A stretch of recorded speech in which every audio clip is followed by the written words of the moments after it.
Hello everyone. So we are going to start our discussion on two of the most important component of the human body. These are first of all the first one it is the 5-HT, which is also known as the 5-hydroxytryptamine.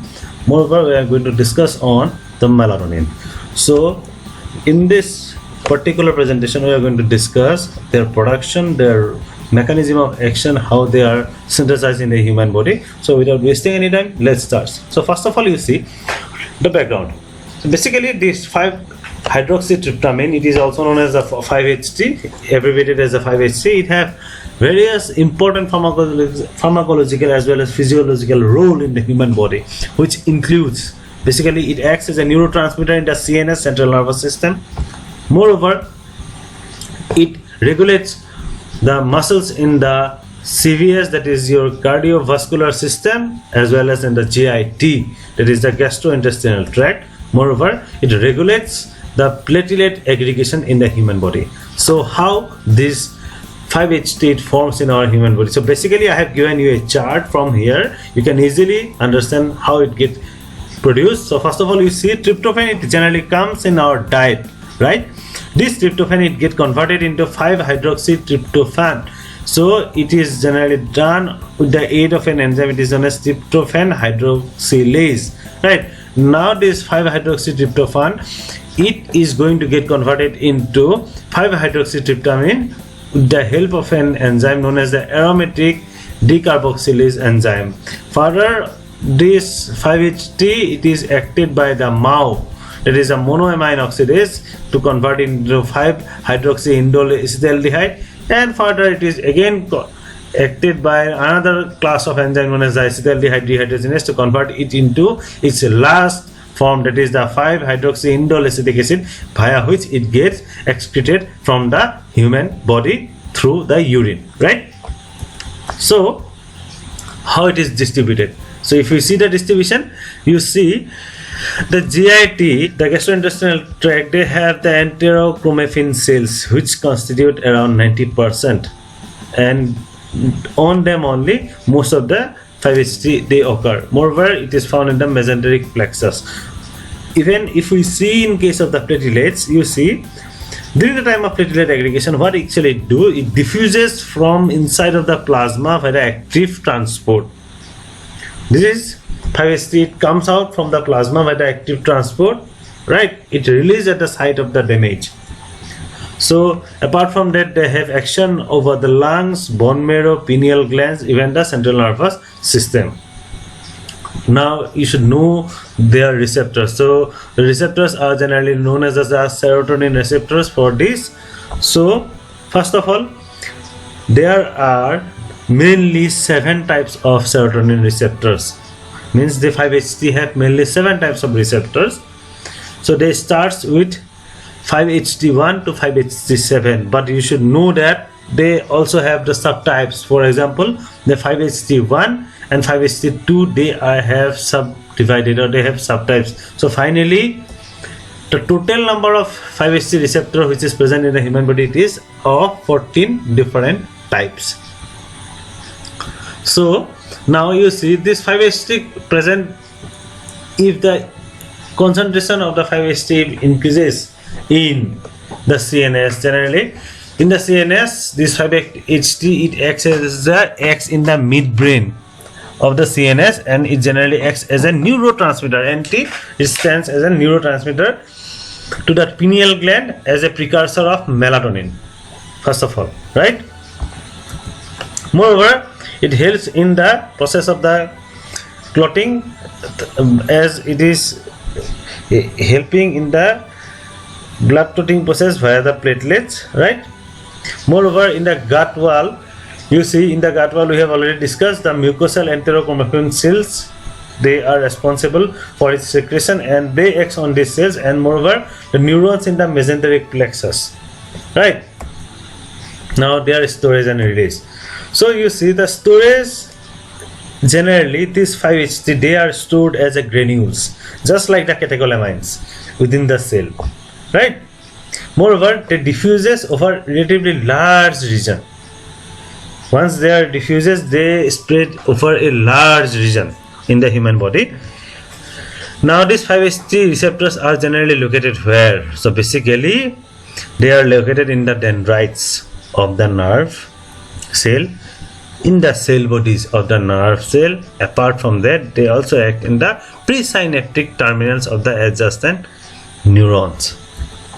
Now regarding the reuptake, so what is the reuptake? So basically we know that we have a structure of two neurons ending, one neuron ending and another one is the neuron starting. So there we have a close proximity between these two neurons. It is known as the synaptic cleft or synaptic cleavage, whatever, right? So if there it is released, suppose 5-HT it is released there.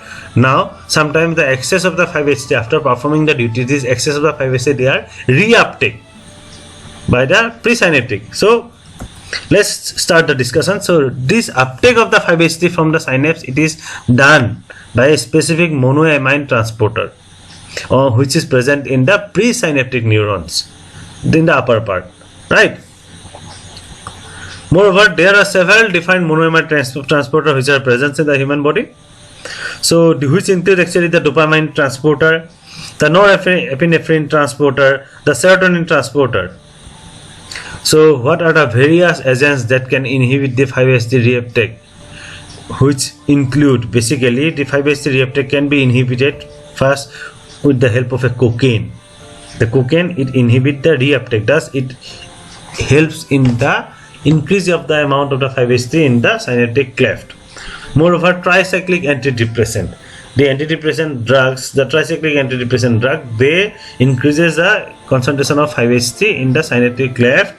Moreover, selective serotonin reuptake inhibitor, so this is abbreviated as the SSRI. Example is your fluoxetine. Apart from that, you have paroxetine also. They act as a SSRI. They inhibit the reuptake of 5-HT from the synaptic cleft. Moreover, now they are elimination from the body. So how they are going to get eliminated from the human body? So basically, you see, we have already discussed they are metabolized by the MAO, monoamine oxidase, right? And then they are again metabolized by the acetaldehyde dehydrogenase to form the 5-hydroxyindole acetic acid, which is also known as 5-HIAA, right? Now this particular 5-hydroxyindole acetic acid, it gets excreted from the human body via the urine. So their receptor, again we are seeing, so this receptor of the 5-HT, they are located on the cell membrane of the nerve. We have already discussed regarding this thing, right? But you should know that how this receptor acts and what are the types of the receptor. So the 5-HT3 receptor, this is generally a ligand gated ion channel. We know what is a ligand gated ion channel. So there the ligand get bind and the ion get open. The ions they used to infuse or they used to come to the cell, right? So 5-HT3 is a ion gated ligand gated ion channel. Moreover, there are other type of the 5-HT receptor. These are generally G protein coupled receptor type.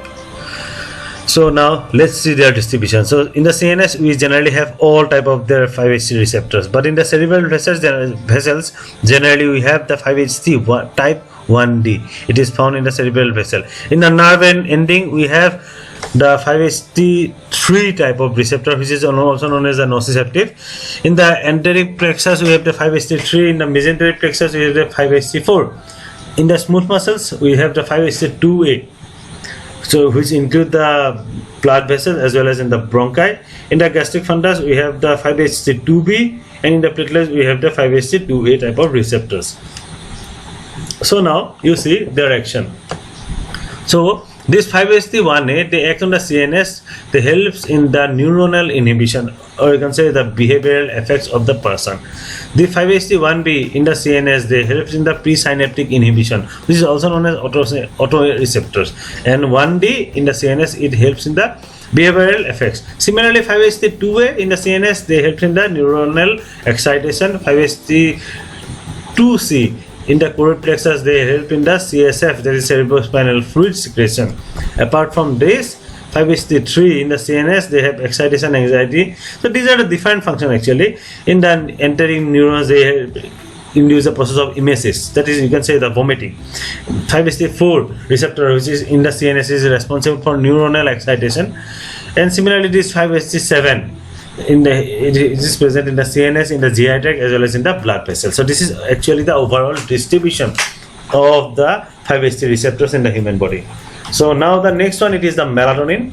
So basically this is the structure of the melatonin. The hormone, it is generally produced by the pineal gland, this particular hormone, the melatonin, and it is the term it was, or the hormone, it was discovered by Aaron Lerner in the year 1958. Right now, in the pineal gland of the human, actually the pineal gland in the human body, it resembles a pine-like structure, a pine cone-like structure, and its location, it is either side of the central part of the brain actually. Now the size of the pineal gland, so in the human being, its size around 100 to 150 milligram, whereas in the rat it is 1 to 1.5 milligram. Moreover, it is generated, this melatonin is generated from the tryptophan and the serotonin, and it is predominantly active during the night in the pineal gland, or it is secreted during the night time. So this tryptophan hydroxylase activity, whereas this tryptophan hydroxylase enzyme, it activity, or it activates the conversion of this tryptophan and serotonin into the melatonin, and the mitochondrial enzyme, they also, or the mitochondria also helps in the process of the production of the melatonin during the night time. Because during the night time the concentration, it increases approximately twofold. If in the daytime it is 1 milligram production, in the night time it will go up to 2 milligram production. So how it is generally getting converted in the human body? So you see, this is the tryptophan, right? This enzyme tryptophan hydroxylase will act on the tryptophan to get converted into 5-hydroxytryptophan. We have already discussed about this thing. Now this 5-hydroxytryptophan, it will be acted by the aromatic L-amino decarboxylase to convert it into serotonin. It is also known as the serotonin. It is also known as the 5-hydroxytryptamine. Till here we have already discussed in our previous slide, right? Now another set of enzymes, this is known as the N-acetyl transferase, will act to convert it into N-acetyl serotonin. And then the next set of enzyme, which is known as the hydroxyindole O-methyl transferase, it will act on this N-acetyl serotonin to convert it into melatonin. This is the melatonin, right? So regarding its metabolism, there are several metabolic pathways for it. So first pathway, it is in the brain. So in the brain, actually one is the formation of the N-acetyl 5-methoxyquinoramine. It is the metabolite of the melatonin, which is formed in the brain after the dioxygenase of the melatonin compound cleavage or cleave the pyrrole cycle. The next one, it is in the liver. By the dimethylation, it get converted into the N-acetyl serotonin. So the metabolism pathway of exogenously administered melatonin. Suppose if you are administering melatonin to a person exogenously from the outside in the humans, then the half-life, it is reported to be from 3 to 45 minutes. 3 minutes to 45 minutes. Very short half-life, though within very short time it get degraded in the human body. So melatonin secretion. So the secretion, actually it starts from the birth.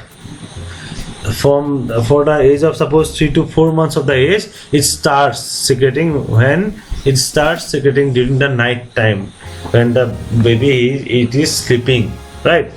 And the peak level of the melatonin secretion, it takes place during the year or during the age of 1 to 3 years, and slightly lower levels to the early adulthood. So once the person he reaches the adulthood, the amount of the melatonin secretion in the body, it deprives or it comes down. Moreover, the marked decline levels, it is found afterwards, after the adulthood, means during the late age.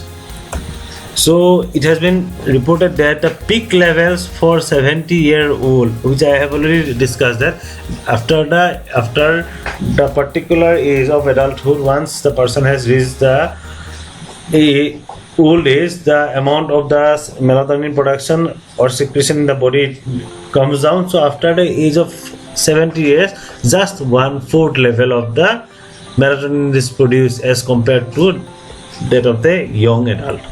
So low levels of the production it takes place during the daylight, but the levels of the melatonin secretion it increases during the night time. The peak levels of melatonin secretion it takes place in the human body during the time of the night between 11 p.m. to 3 a.m. That is a very important thing. Moreover, this level continue to cycle in constant darkness. So if the darkness it continues, the level of the melatonin it keeps on increasing. So it can slowly adjust to the environment changes. So once the person he has moved from one altitude to another altitude, or the day and night cycle of the person has disturbed, the amount of the melatonin will get secreted in the person as per the day-night cycle. Right? Now the physiological role of melatonin. So they have different roles in the human body. First of all, they act as a free radical scavenger. Moreover, they helps in the sleeping. They helps in the cancer, in the immune system, and they have some other effects. So let's discuss all of them one after another. So first physiological role of the melatonin is the free radical scavenger. We know that this free radical actually they bear a unpaired electron, and these free radicals are very harmful to the human body, right? So the hydroxyl free radical, OH, it is one of the most dangerous and active free radical which is found in the human body. Moreover, you see 5% of all the oxygen you used to take is generally get converted into superoxide ion O2. Right? So now the oxidative stress it induces the formation of free radical in the human body, and the oxidative stress can be increased in the body by taking the toxin, or if you perform excessive exercise, or if we get exposed to the radiation or infection or ischemia. So the best way is to have vitamin C and E, because the vitamin C and vitamin E are natural free radical scavenging agent. But apart from that, vitamin C and vitamin E, even the melatonin, they can also act as a free radical scavenging agent. You see, actually here I have shown you how this oxidative stress it causes different numerous disorder in the human. In the lung, this oxidative stress generally causes the asthma or bronchitis. In the joint, it can cause the arthritis or rheumatism, or you can say rheumatoid arthritis. In the brain, it can cause the Alzheimer, Parkinson, memory loss. You can say it or term it as a dementia. It can cause the depression and stroke. Moreover, in the kidney, it forms the glomerulonephritis and chronic renal failure. So these are the different types. Suppose for the multi-organ, this oxidative stress, the free radical actually, here every disease are associated with the production of free radical. Right? Now in the multi-organ also it can form the cancer, it can speed up the process of aging in the human, even it can cause the diabetes, inflammation or other infection. So you can see here how this melatonin it takes up a free radical and convert it itself get converted into indole cation radical. Thus you can say this melatonin they also act as a good free radical scavenging agent in the human body. Alright. The next one it is the role of the melatonin in the sleep, how it performs. So melatonin it is considered as opening the sleep gate. So the melatonin it induces the sleep. So we know that there is a special part in our CNS which is also known as the suprachiasmatic nucleus. It is abbreviated as the SCN, and it is the site of internal biological clock. The internal biological clock it is situated at SCN. Right? Now you see elevated melatonin levels at the night it coincident with the sleep of the human. So if you are taking less amount of the sleep, then definitely the level of the melatonin in the human body it will, or in your body will come down. Right? So melatonin to be considered as a one of the you can say one of the indicator of the sleep, but it cannot be considered to be a direct soporific effect on the human mind. The next one it is against the cancer. So melatonin, we also known as the melatonin, it have an inhibitory action over the tumor growth. So if your body it is producing the tumor, or if your body is developing a cancer, the melatonin have anti-cancer action over the tumor. Moreover, Apparent melatonin, actually melatonin induces the suppression of prolactin. So we know that the prolactin is a hormone which is responsible for production of milk from the breast, right? So melatonin, it actually depress or suppress the level of prolactin, and it has been found that this prolactin is associated with the development of mammary cancer, or you can say breast cancer, in the females. Moreover, several studies has been conducted on melatonin, and it has been found that actually during the initial state of the tumor development, suppose the tumor has initially developed, the melatonin, it automatically rise, the production of the melatonin rise in the human body in the early state of the cancer, because the melatonin tries to stop the growth of the cancer cells, but later on, once it has reaches a malignant level, it do not. So the relationship between the pineal gland and the cancer, it is very dynamic, as we know that the pineal gland is responsible for production of the melatonin. Moreover, it has been found that 10 to 20 mg of the melatonin has to be given, or it is pharmacologically active, or it is effective to be given in the advanced cancer patient in the afternoon. It can be given in the advanced cancer patient. The next part, it is the immune system. So you see here, the melatonin hormone actually directly affects the immune system, but there is a condition. It affects the immune system when the suppression of the melatonin production by propranolol. If you use propranolol, it is a drug, beta 2 receptor, right? So here atenolol, propranolol, these are used in the actually suppression of the hypertension. So this propranolol, or if you take the propranolol, or this propranolol, it is a suppressor of the melatonin production. Moreover, there is one more particular component which is also known as the para-chlorophenylalanine. So this para-chlorophenylalanine, it inhibits this biosynthesis of the melatonin. Moreover, this propranolol, it inhibits the production of the melatonin. So one propranolol, it is inhibiting the production, another one, the para-chlorophenylalanine, it is inhibiting the biosynthesis. So if these two components are taken up by a person, it will result in the reduce or decrease of the immune response of the person towards the T-dependent antigen. So if you are on drug like propranolol, or if you are taking para-chlorophenylalanine, then the immune system of your body, it will be not activated against the T-dependent antigen.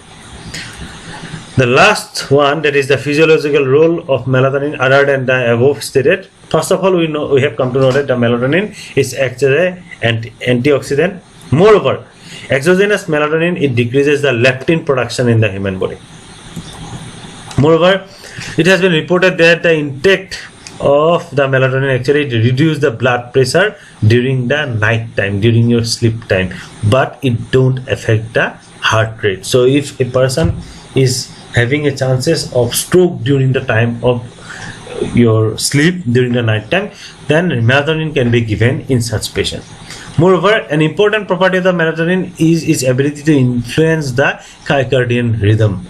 I hope all of you know what is the circadian rhythm. It is the circadian rhythm. It is the rhythm which is actually controlled by the CNS. It is associated with the day and night timing of the human body. So this circadian rhythm actually, it controls the time you sleep, the time you wake up. Moreover, one of the claim action of the melatonin is that it has anti-aging property, because we know that the free radical, they can induce aging effect, as because the melatonin is having a free radical scavenging property. Thus you can say that the melatonin can inhibit the aging property, thus it have an anti-aging effect. Moreover, melatonin supplements are given to the patient with jet lag. Jet lag means person who generally don't fall asleep or after the delayed, means jet lag is a condition where the person don't feel sleep after continuous work, after tiredness also the person don't feel sleep, or if a person is suffering from delayed sleep phase, suppose in case of the Alzheimer, or if he is suffering from insomnia, or if the person is suffering from epilepsy, in such condition melatonin supplement it is given. So at last, thank you everyone for your patience hearing. If you like my video, press the like icon. You can share this video with your classmates and colleagues. Moreover, for further notification from this channel, you can press the bell icon. Thank you.